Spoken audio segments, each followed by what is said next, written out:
The writing process was very difficult, but I actually never thought it would be therapeutic. It was only after the writing that I realized that it actually had helped me a lot to come to terms with a lot of things.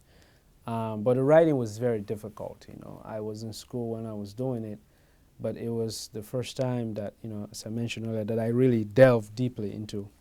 And so, of course, I had all the symptoms of trying to remember this. I had more nightmares, I had more flashbacks, I was very restless because I had to, you know, delve back into the emotions, you know. So writing the book was emotionally challenging, physically challenging, of course, you know, the things that come with writing, to sit down and do it, but there was also an emotional element to it.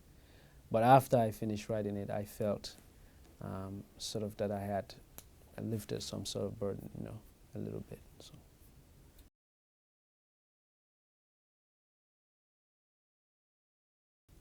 Oh, she has influenced my life tremendously. I mean, this is a person who decided to take me into her life at a time when most people were very afraid of somebody like me. When most people would not even allow me to sleep at their homes because they felt all I was capable of was violence. And here was somebody who decided to completely see me the other way and actually accept me into her life, you know, and become my mother, which is something that I needed, I think, a lot more than a lot of things, you know. And and of course, she's also somebody who is interested in folklore, in storytelling, and I grew up in a place that has traditional storytelling, so I think in a way it felt like coming home, even though it was a different part of the world, you know. So she has definitely influenced my life tremendously. She was in support of me pursuing the arts, even though I studied political science. She never really wanted that. So, you know, again, all of those encouragements were absolutely important to me. So. It is amazing. I think I'm still getting used to the idea, you know. You know, again, when I wrote it, I think I expected probably people who were familiar with the issue, people who work with non-governmental organizations would be the readers, and everyone else was sort of, you know. But I think it's been quite remarkable what it has done. It reached people in ways that I never anticipated and I thought it would, you know. And I think that's the writer's best dream, you know, to have so many people reading. But on a personal scale, on a personal sort of side of it, is that it makes me really happy that people are interested in learning about other people's lives that maybe seem so different. So for me, that's what excites me about the whole thing, you know. So yeah.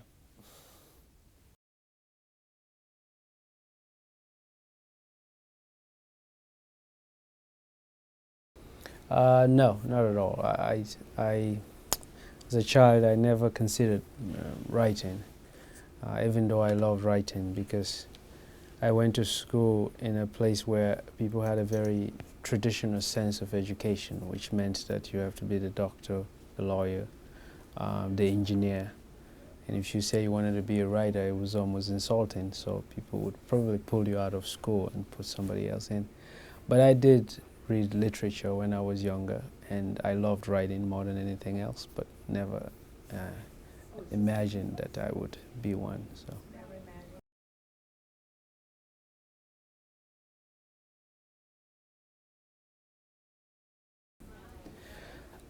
Well, in terms of really taking writing seriously, I think it really started. It's always been part of my upbringing, you know, writing, but to take it really seriously started when I came to the United States, and it came out of the sort of the struggle to speak about where I was from, particularly to bring to life some of the things that I didn't have physically. You know, for example, when I was brought to the United States by the woman who adopted me here, and she started taking me around to look for schools. I didn't have a report card because, you know, when you run from war, you don't have one. And I had to write an essay about why I didn't have one. This was how I got accepted to one school. Most schools didn't accept me. So I think that was really the period in my life when writing began to seem like something that I can use with words to replace physically or bring to life some of the things that I didn't have. You know, so that's really when it started to be a bit serious.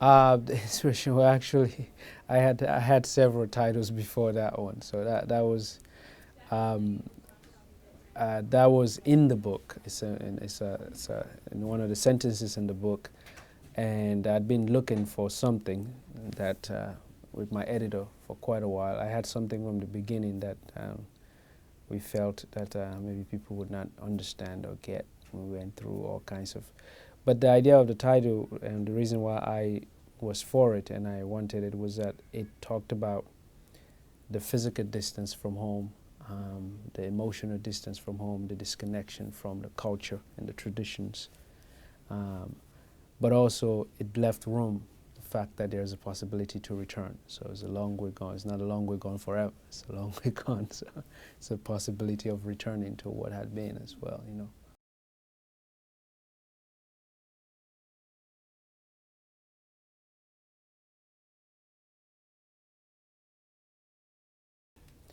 Well, people have a lot of misconceptions. One of them is that everyone thinks the war started because of diamonds. That's one big one. People always, if people have seen blood diamond or they've, you know, um, the diamonds later became part of the war and they feel the war to continue. But the war started because of political corruption. And nobody sort of tries to understand that.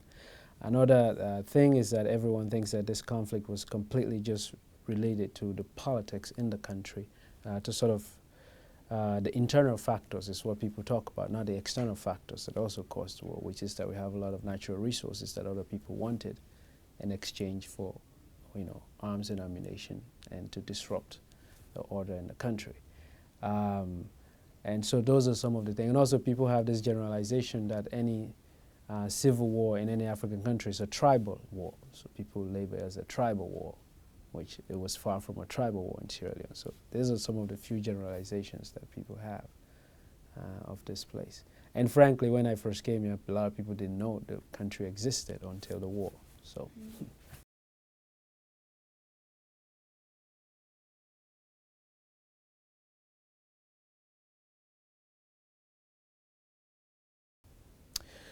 Uh, yes, there are lots of things that I want people to know about Sierra Leone that I didn't, but writing about, I had to make a choice to how much I want to share, what I was comfortable with, and of course I had to pick moments of my life to make the point that I wanted to make. So it is, you know, I could have, the first draft of the book was about, you know, 400 pages, you know, 1.5 spacing, so that would have been a very big book. But one of the things that I wanted people to really understand, I didn't write about in the book, is that I wanted people to understand the situation of girls also, that who fight as child soldiers all over the world and even in Sierra Leone, but also have an additional element of being sexually abused and having children during the course of war. But I could not write about that because you know, I wasn't a girl, and I felt I would do a disservice to the experience because I didn't know what it felt like to be in that position.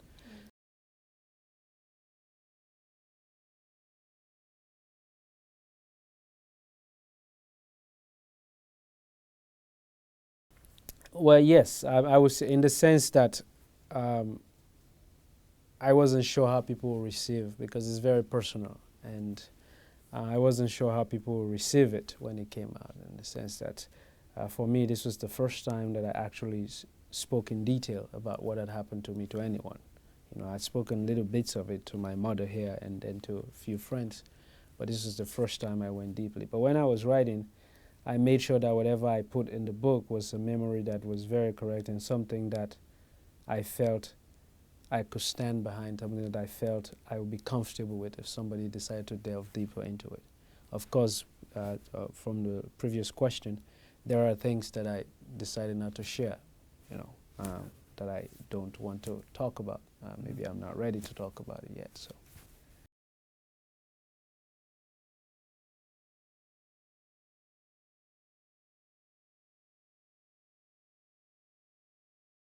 Well, the people who make that claim are people who are not from Sierra Leone. So journalists from Australia who went to Sierra Leone for a day or two and decided that they understood what had happened in Sierra Leone more than I did, who lived there. So again, it comes to what the question earlier about, you know, the misconceptions people have about this place.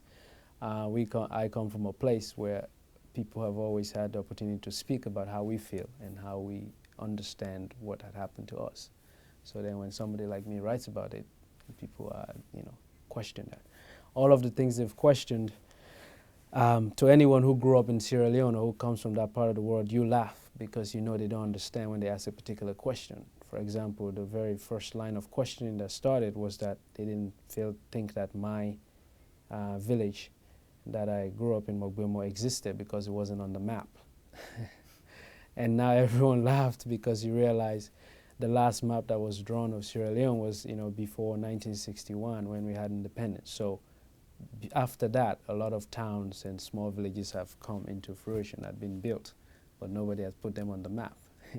So that's a very simple explanation to me in my head, But anyway, and then it just went on and on, But when I wrote the book, I knew that I would have people who would come, who would try to challenge my authority or what I've written about, and it's part of putting yourself out there. You deal with these things anyway.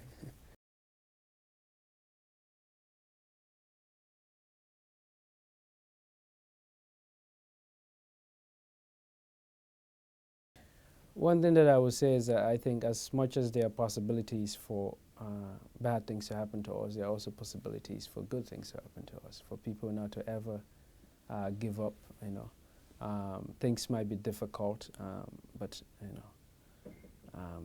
there's always a possibility for something else. And also, for people not to allow their suffering or whatever they're going through to become a burden, because if you allow that, then you cannot survive very well, now everyone has their own strengths and weaknesses and how they can do that and their own time frame on how they deal with stuff, but just be aware that it is possible to come out of anything, that the human spirit is strong enough to recover.